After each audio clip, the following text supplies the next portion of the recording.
A continuación, la entrevista que realiza el doctor Francisco Morales Saravia, secretario general del Tribunal Constitucional, al doctor Diego García Sayán, presidente de la Corte Interamericana de Derechos Humanos.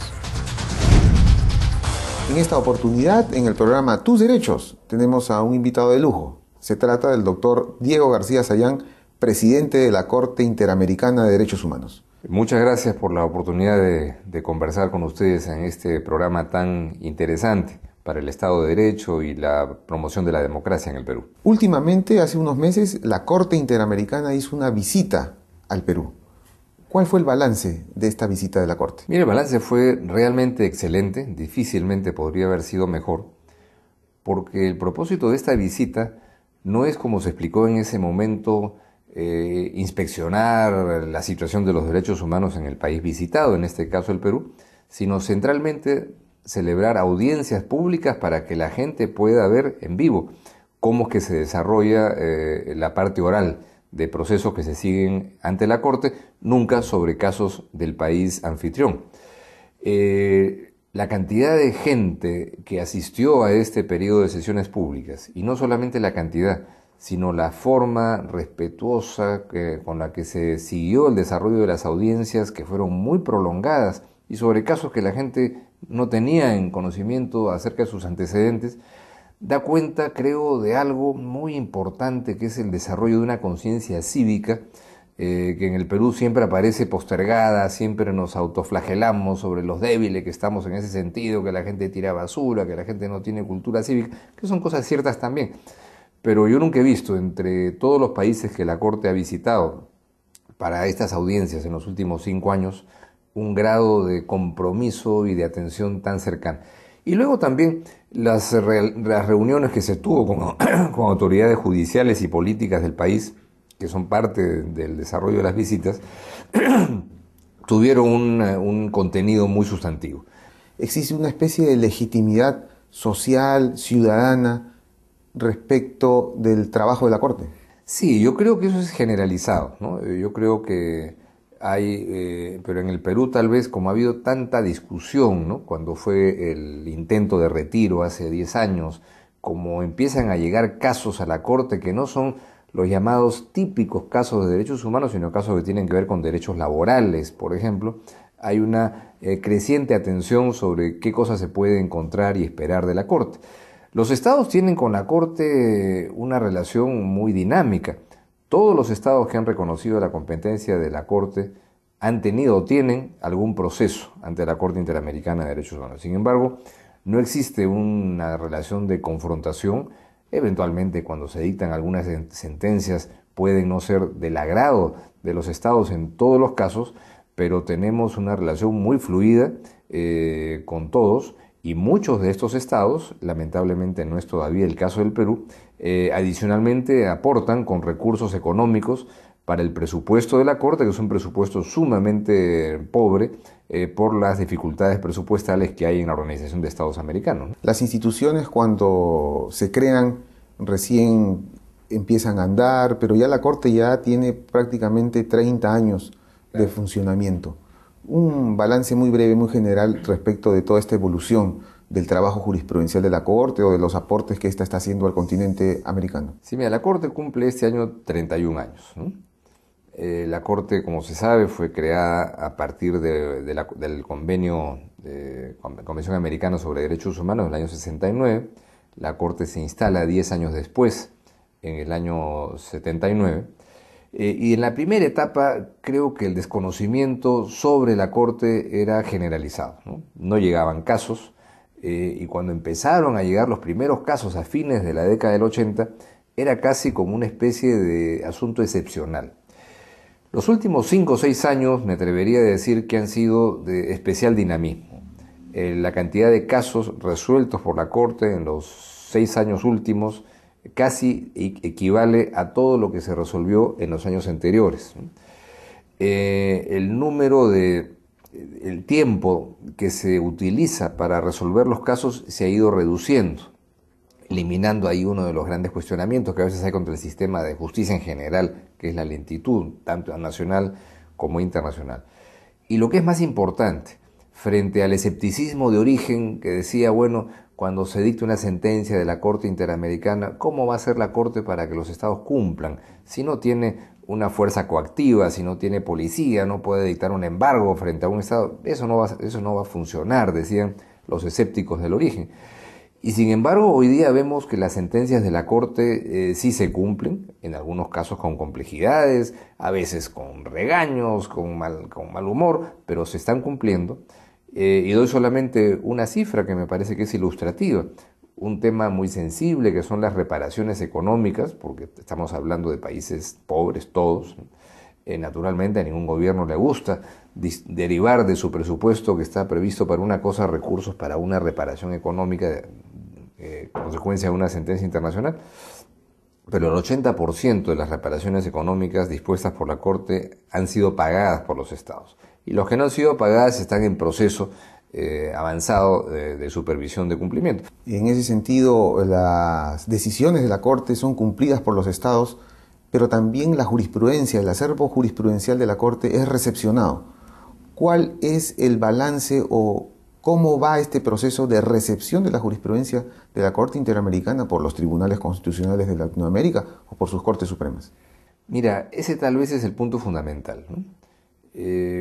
Porque a un tribunal internacional finalmente no llegan ni van a llegar todos los casos que podrían requerir de una solución en un tribunal internacional. Por mil razones, la complejidad del trámite, el tiempo que demora resolver estos casos desde que se inicia en la jurisdicción interna. Lo más relevante es lo que podemos llamar el efecto dominó, es decir, que quien realmente tiene, de acuerdo a nuestras constituciones, la responsabilidad primaria de atender las situaciones de violación a los derechos humanos, que son los tribunales nacionales, vayan crecientemente nutriéndose de los estándares y de la jurisprudencia internacional, o en este caso interamericana, y ser ellos los verdaderos baluartes de la protección de los derechos humanos. Hoy día vemos que la jurisprudencia de la Corte Interamericana, que estadísticamente nunca será relevante para un área que cubre 500 millones de habitantes, está siendo de fuente de inspiración no solamente para cortes constitucionales como el Tribunal Constitucional del Perú, la Corte Constitucional de Colombia, sino también para otras altas cortes como la Corte Suprema de México, la propia del Perú, la Corte Suprema de la Argentina, y eso a su vez se va irradiando en la dinámica de los jueces en instancias inferiores. Entonces, esa es la clave del sistema interamericano de derechos humanos. El sistema no es la Corte y la Comisión en una especie de superestructura medio en las nubes, sino el sistema incorpora esencialmente la participación de los estados y de los aparatos de Estado como la justicia y los aparatos de justicia constitucional. Un problema relacionado con los derechos humanos, pero también con la historia política del Perú en los últimos años, ha sido el terrorismo. Justamente uno de los pretextos en la década de los 90 de la dictadura de esa época para poder retirarnos de la Corte fue un caso de terrorismo. Pero la Corte tiene una posición respecto del terrorismo. La Corte ha sido reiterada, en particular en casos de Perú, pero también de otros países, de condenar expresa y directamente el terrorismo, cerrar el paso a cualquier medida de tolerancia o de posible legitimación del accionar terrorista en el Perú y en cualquier país. Y es más, cuando se discutió el caso de Lori Berenson, que llegó a la Corte y se falló hasta donde recuerdo en el año 2004, había algunos agoreros del desastre, los mismos que ahora pretenden nuevamente que el Perú se retire de la Corte Interamericana, que decían que la Corte iba a absolver, como si fuera un tribunal penal que no lo es, que iba a absolver a Lori Berenson y que iba a liberar a 400 terroristas. Bueno, ¿qué fue lo que hizo la Corte Interamericana en el año 2004? Estableció, por supuesto, que había una responsabilidad internacional en la forma en la que se había desarrollado, en violación de las garantías judiciales, el proceso sobre terrorismo, en ese caso concreto en la parte que atañía a los tribunales militares, pero simultáneamente convalidó, legitimó la legislación antiterrorista dictada durante el régimen democrático e incluso felicitó al Estado peruano por la evolución que se había producido en ese sentido, estableciendo entonces la perfecta legitimidad y compatibilidad con el ordenamiento internacional de normas sustantivas y procesales sobre el terrorismo, para lo cual el sistema interamericano está perfectamente preparado, en la medida en que se entiende que es un fenómeno que constituye una amenaza seria a la seguridad de la sociedad y de las instituciones públicas. Quienes critican fuertemente el sistema olvidan que la globalización no solo es económica, hay también una globalización de los derechos humanos.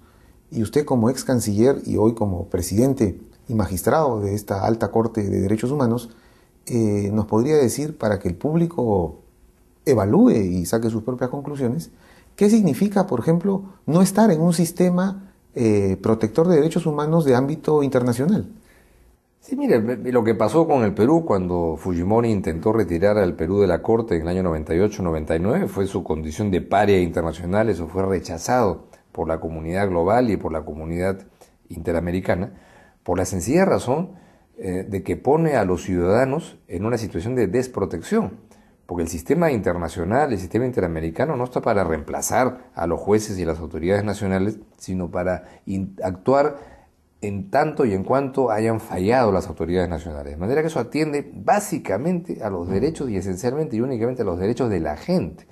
Y cuando se avance en el proceso de la democratización, decirle a la gente, oye, ya no vas a tener el derecho de poder recurrir a una instancia internacional porque no me da la gana, eso evidentemente es una afectación de un derecho humano esencial, sabiendo que en todos los países, y más en países que estamos todavía en proceso de construcción democrática, hay limitaciones en la autoridad policial, la autoridad judicial y otro tipo de entes básicos del Estado. ¿Cuál es la perspectiva de trabajo de la Corte en estos próximos meses o para el siguiente año? Bueno, la Corte sigue manejando un número creciente de casos, cada vez más variados, cada vez más complejos, ¿no? Se ven casos ahora ya no solamente sobre el derecho a la vida, la integridad física, sino que tienen que ver con libertad de expresión, con acceso a la información pública, y de un número variado y amplísimo de países.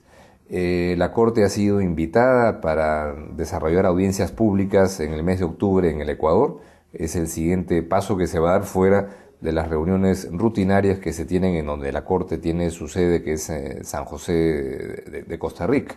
De manera que estamos en el mismo trabajo. Un tribunal no puede hacerse un plan con objetivos de escoger determinados casos. A un tribunal le llega lo que le llega y eso tiene que resolverlo, le guste o no le guste. Bueno, doctor Diego García Sayán, esperemos que esta entrevista haya contribuido a difundir las funciones y el real valor que tiene la Corte Interamericana de Derechos Humanos. Muchas gracias. Quiero realmente expresar mi reconocimiento nuevamente por la invitación a participar en este programa y mi saludo a todos los televidentes. Muchas gracias. Bueno, esta ha sido la entrevista con el presidente de la Corte Interamericana de Derechos Humanos, Diego García Sayán. Bien amigos, hoy tuvimos un informe sobre la develación del retrato del expresidente del Tribunal Constitucional, Juan Vergara Gotelli, la conferencia magistral dictada por el presidente de la República, Dr. Alan García Pérez, y la entrevista al Dr. Diego García Sayán, presidente de la Corte Interamericana de Derechos Humanos. Esperamos que el programa haya sido de su agrado y nos vemos la próxima semana.